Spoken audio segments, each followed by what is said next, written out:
राजकारणामध्ये प्रत्येक दिवस हा आव्हानाचा असतो. प्रत्येक दिवशी काय घडल याचा अंदाज कुणालाही येत नाही.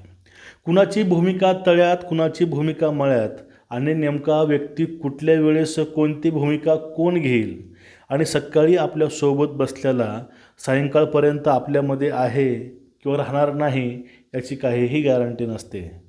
म्हणून शेवटी शेवटी अजित पवारांनी एक वाक्य बोललं होतं, "गड्यांनो, राजकारण लय वांगाळ आहे."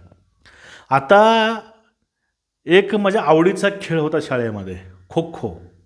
खो-खो, बॅक-खो, पळ जायचं, खो द्यायचा.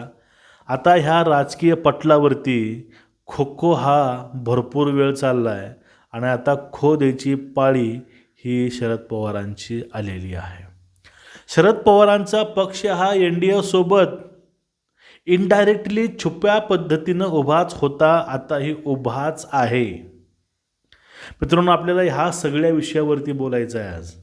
उद्धव ठाकरे साहेबांची आत्ताची अवस्था कशी झाली आहे आणि शरद पवारांनी नेमके कसे फासे फिरवलेत किंवा शरद पवारांनी उद्धव ठाकरेंच्या सगळ्या भाकऱ्या पळवल्यात. आपल्याला आज या विषयावरती बोलायचं आहे. मित्रांनो नमस्कार, राम राम आणि रामकृष्ण हरी. सर्वांना स्वागत करतोय.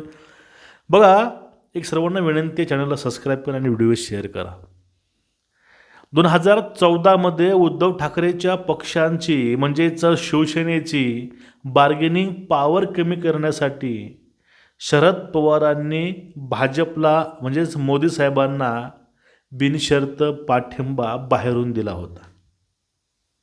म्हणजे त्यावेळेस यांना त्यांची विचारधारा आडवं आली नव्हती आणि 2019मध्ये यशस्वीपणे त्यांनी उद्धव ठाकरेंना ह्या महायुतीमधनं जसा तांदळातील खडा बाहेर काढावा अलगद असं अगदी तंतोतंत पालन करत बाहेर काढलं आणि काँग्रेससोबत बसून सत्ता स्थापन केली आणि त्या ठिकाणी मुख्यमंत्री उद्धव ठाकरेंना केलं.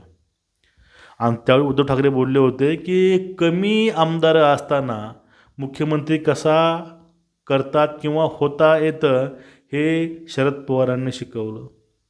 पण त्यांना हे कळलं नाही की शरद पवार काय काय शिकवतील, शरद पवार कुठले कुठले तुम्हाला धडे शिकवतील हे त्यांना नंतर हळूहळू कळू लागलं.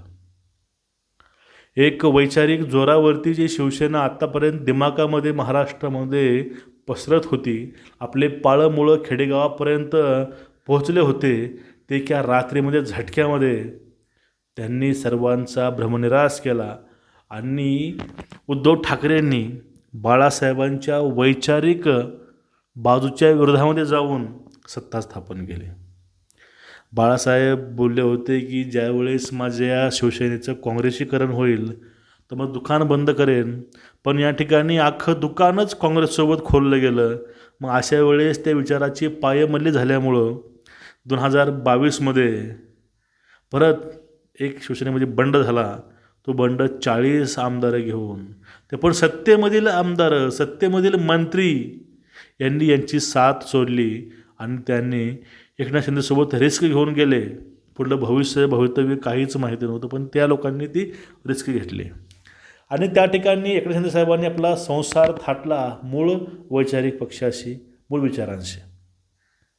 त्यानंतर शरद पवारांची ही पार्टी गेली.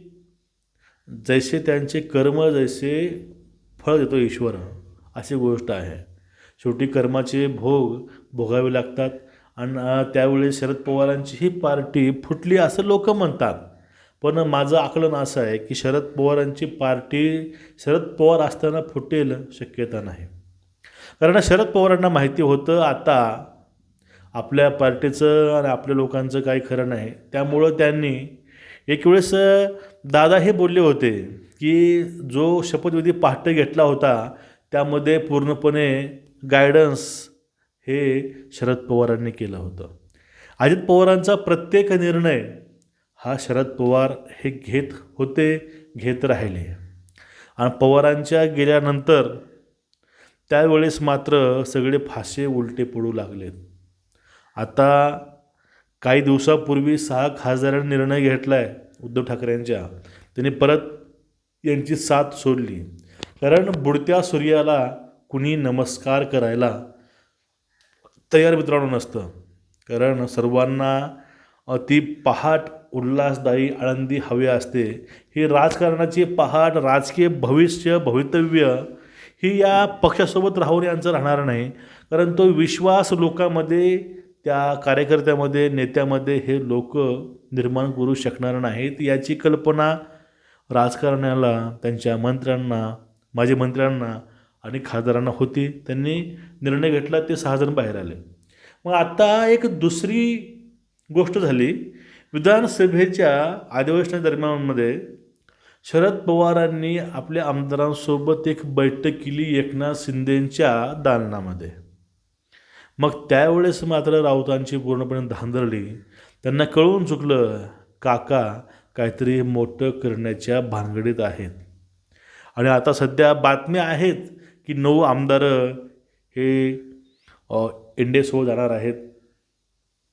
काही खासदार आहेत. सुप्रिया सुळे म्हणतात की हे नाही, हे अफवा आहेत.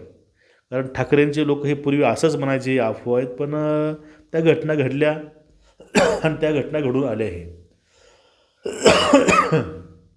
आता शरद पवारांच्या राष्ट्रवादीमधील जी घटना होणार आहेत, त्या घटना शरद पवारांचं नाही तर उद्धव ठाकरेंच्या शिवसेनेचं भवितव्य ठरवणार आहेत. कारण युद्धामध्ये जर विजय पाहिजे असेल तर सेनापती आणि राजा हा कणखर मैदानामध्ये पाहिजे. नाहीतर सैन्य कितीही बलाढ्य असू द्या, ते अवश्य ते युद्ध हरतं. अशी अवस्था यांची झाली आहे. यांचे सेनापतीच गुल झालेत, नेतेही गुल झालेत. आता उरलेत ते फक्त संपादक आहेत आणि काही विचारवंत फोटोग्राफर आहेत, काही कारखानदार आहेत. यांच्यानं राजकारण होईल ना होईल शंकाच आहे. पण शरद पवारांनी भाजपला संपवण्याच्या नादामध्ये स्वतःही संपून गेलेत आणि उद्धव ठाकरेंची ही वाट त्यांनी लावलेली आहे. सर्व रस्ते हे बंद झालेले आहेत. पर्याय पुढे काहीच नाही. विलिनीकरण किंवा सोबत जाणं हाच पर्याय आहे. कारण एकमेव राजकारणातील शरद पवार असे आहेत, ते सत्तेशिवाय, ते राजकारणाशिवाय राहू शकत नाहीत. एवढंच खरं आहे. तुमचं मत काय आहे नक्कीच नोंदवा. व्हिडिओ शेअर करा. नमस्कार.